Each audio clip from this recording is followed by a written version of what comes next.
My name's Anthony, and I've recruited and trained hundreds of sales reps. Well, not quite hundreds, but some reps hit 100K, 200K their first year, but most reps end up quitting within 30 days. And after enough reps and watching this happen, I can now predict who's going to make it before they ever even knock a single door or pick up the phones and start dialing. And I'm going to show you the exact traits that differentiate the ones who win from the ones who quit.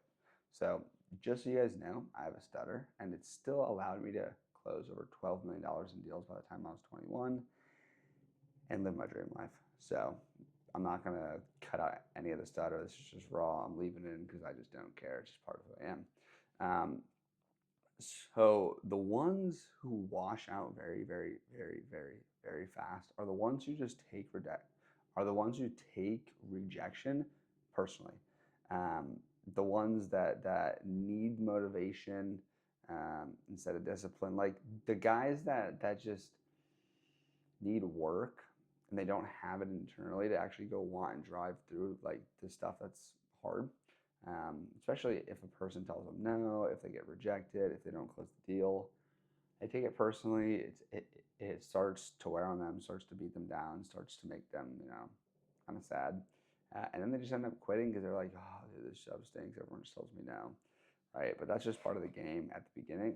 And if you get past that, that's when you break through. Is when you're like, oh shoot, none of this matters. Like if I knock the door and he tells me no, or if I hop on the phones, he tells me no, I'm in the exact spot if I never knock the door. Like in terms of how much money I've made, the only thing that can happen through having the conversation or hopping on a call is you can get the deal and make money and help them out. The only thing that can happen that's bad is, well, you don't close it and you're exactly where you are. So that's why I always look at it like that. And like if they tell me no, whatever, I'm exactly where I was if I never even knocked that door. So it can't get worse.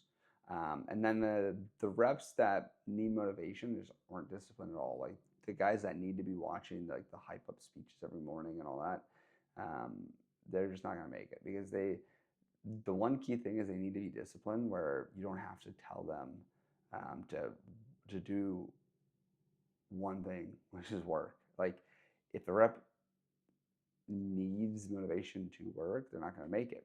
So because that's the one part that they just have to have where they're just like, all right, I'm going to work every day regardless.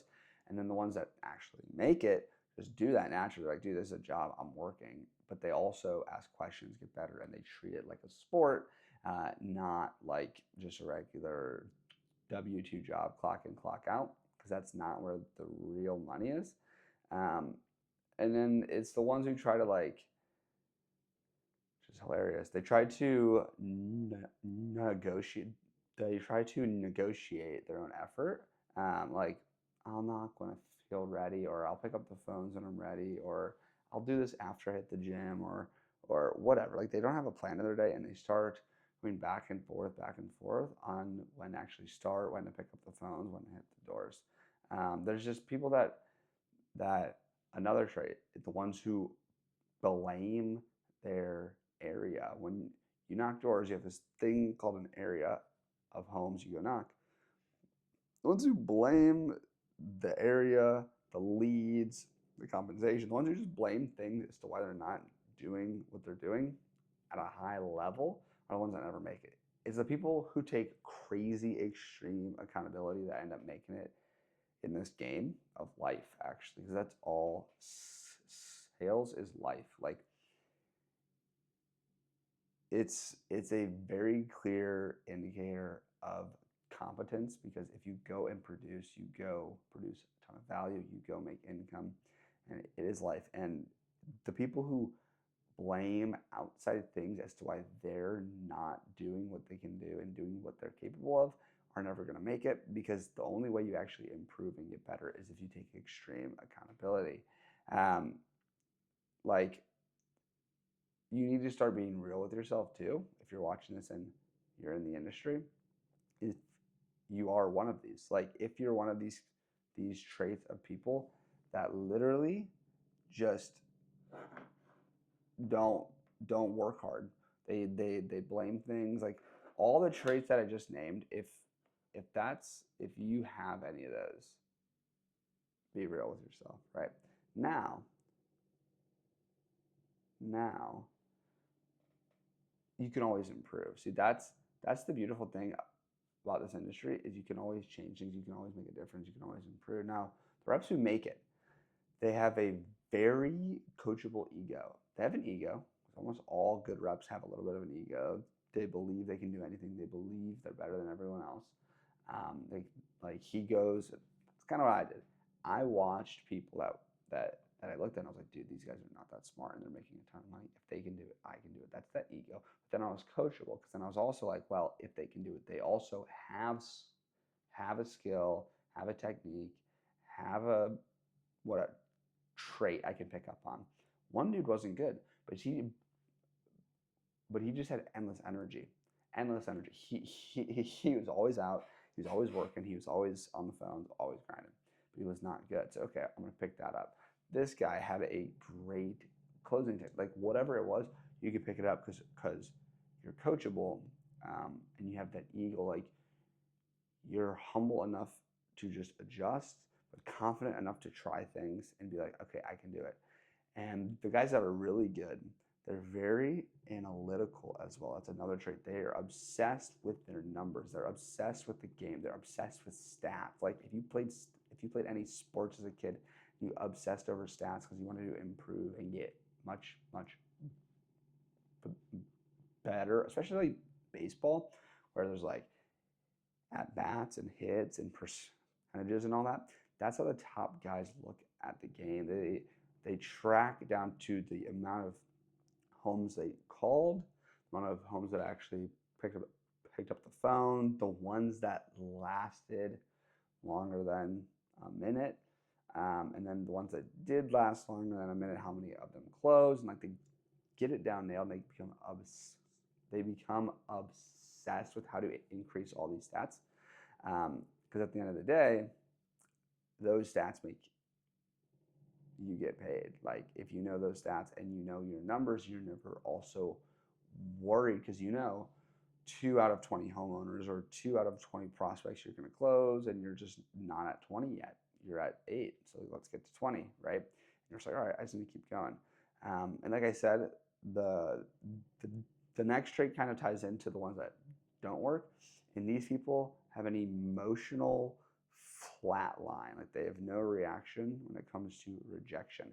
There's no, oh man, this sucks. Like it's like, whatever, on to the next. Like it's just part of the game because they know their numbers, because they're confident. Like it all kind of ties in, right? They're very, very competent. They're relentless, and they're just not going to lose. And the reps that really make it are, here's a trait, they are willing to do the boring work daily. They are very open and want to do the things that nobody else wants to do. Like they pride themselves like, dude, nobody wants to do this. I'm gonna do it, so that's why I'm gonna make it. Like that's where people actually crush it. And guys that's like the difference between the guys that quit after a month and the guys that are doing it and making 100K year one. Is they're just like, dude, everyone else is quitting because this is just like hard and freaking boring and training. But I honestly never got bored of the industry. It's like I never got bored. They were always pretty entertaining. So as long as you're with the right group, the right company, the right training, the right people, then you're not gonna get bored because everybody's doing it and everybody's like, dude, this is the harder stuff, but you make it enjoyable. And if you make it enjoyable, then it's not even bad anymore, and you just blow past people that have horrible experiences. So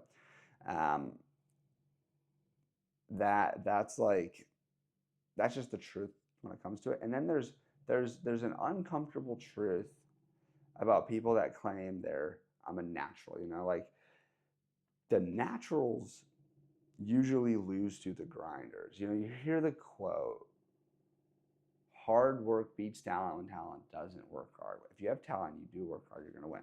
But talent gets you off to the races, gets you a quick start, but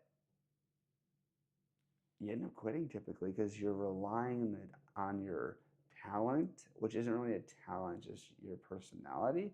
But the rep who's just kind of average at the start, like how I was, but relentless, just out earns the rep that is natural every time, because the natural rep just can coast by. He starts off hot. He starts off better than average, right? Better than average. He's not insanely good, but he starts off way better than the people who aren't naturals, because those guys start off horrible.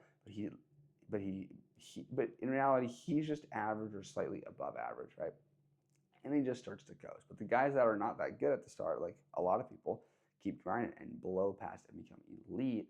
And then it actually kills the confidence of the natural. I've watched that happen too many times, because they just start coasting.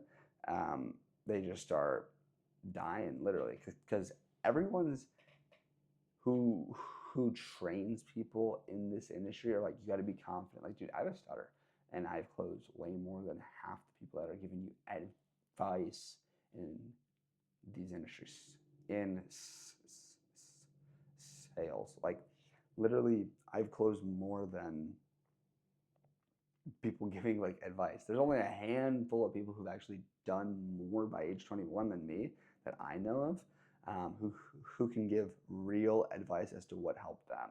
But I'm doing that as well right now, and there's a bunch of guys out there that are just like, you need to be confident. You got to know your script. You got to train it. You got to drill it until you have the confidence to speak it, without stuttering. Dude, I literally stutter and I still close deals. Like, that's not what it is. Okay, you need to have a process. You need to have a system of like going through things that doesn't matter if you stutter, you'll still close deals. Okay, and that's what I had to create. So you don't need to be born for sales, guys. You don't need to be born for it. I've watched average people become monsters in this industry, become great, because they had the right, like, they became monsters because they had the right traits. They wanted to grind, and they would learn, and they had a person who can train them. That's the main thing. They had a person who can train them. That's the whole game. Have the right traits, have a person who can train you, that's actually done the thing you want to learn and is where you want to be in life. So that's the whole game. The right person, pointed in the right way.